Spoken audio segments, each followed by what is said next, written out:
আসসালামু আলাইকুম। আমি মোহাম্মদ মাহবুবুর রশিদ। আমি বাংলাদেশ থেকে এসেছি। আমি সিরিয়াস একটা কিডনি পেশেন্ট ছিলাম। আমি যখন ক্যালিকাট আসি, আমাকে নিয়ে আসে মোহাম্মদ তাপস। আমি দুশ্চিন্তায় ছিলাম যে আমি ক্যালিকাট অ্যাস্টার মিমস কেমন চিকিৎসা পাব। যখন আমি অ্যাস্টার মিমসে আসি এবং আমার সার্জারি হয়, এমন হওয়ার পরে আমি বুঝতে পারলাম যে অ্যাস্টার মিমসে আমি চিকিৎসা করে আমি অনেক ভালো ফিল করছি। আমি যখন সার্জারির পর আইসিইউতে ছিলাম, আইসিইউতে আমি এমন সেবা পেয়েছি যে আমার ফ্যামিলিকে আমি ফিল করতে হয় নাই, আমার ফ্যামিলিকে আমি ফিল করি নাই। আইসিইউর কথা আমি কখনোই ভুলতে পারবো না আমার ডক্টর সাজিদ নারায়ণ স্যার এবং তার টিমকে।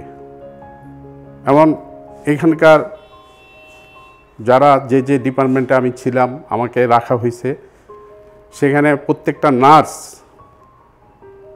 আমাকে যে সেবা দিয়েছে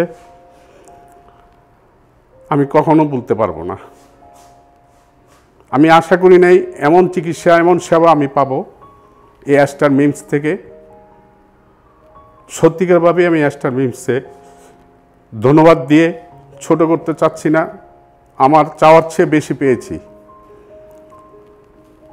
এখানকার ইন্টারন্যাশনাল ডেস্কের যারা সেবা দিয়েছে, শিল্পা, আবিদ, সামির এবং অন্যান্য যারা আছে, তাদের সেবা ভোলার মতো নয়। খুব আন্তরিকতার সাথে তারা সব কিছু ডিল করেছে। আনফি ম্যাডাম এবং তার সহকর্মী যারা আছেন, তারাও প্রচুর সহযোগিতা করেছে। আর আমার ডক্টর সাজিদ নারায়ণ স্যার, উনি খুবই হেল্পফুল। এবং অন্যান্য যারা ডক্টর আছে সবার নাম আমি জানি না। আমার ডায়াবেটিস ডক্টর বিমল স্যার, উনিও খুব ভালো মানুষ। এবং আমি আরেকটা জিনিস খুব উপলব্ধি করি যে ওনাদের সাথে যখন অনলাইনে ডিসকাস করি, ওনারা টাইম মতো তার আনসার অনলাইনে দিয়ে দিচ্ছে। এতে আমি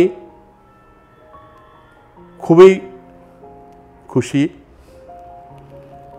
তাই আমি অ্যাস্টার মিমস এবং অ্যাস্টার মিমসের সকল নার্স এবং অ্যাস্টার মিমসের সকল ডক্টর এবং যারা ইন্টারন্যাশনাল ডেস্কে আছে, তাদের সবাইকে আমার তরফ থেকে থ্যাংক ইউ এবং তাদের কৃতজ্ঞতা প্রকাশ করছি। আল্লাহ হাফেজ। We've been running a transplant program in this institution since the year 2006, and we've performed close to 1,000 transplants so far. Over the last few years, we've also been taking care of patients from outside India.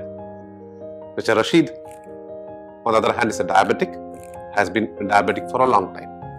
He came to us around 4 months ago, and we were able to do a kidney transplant to him, and now he's completed 3 months here.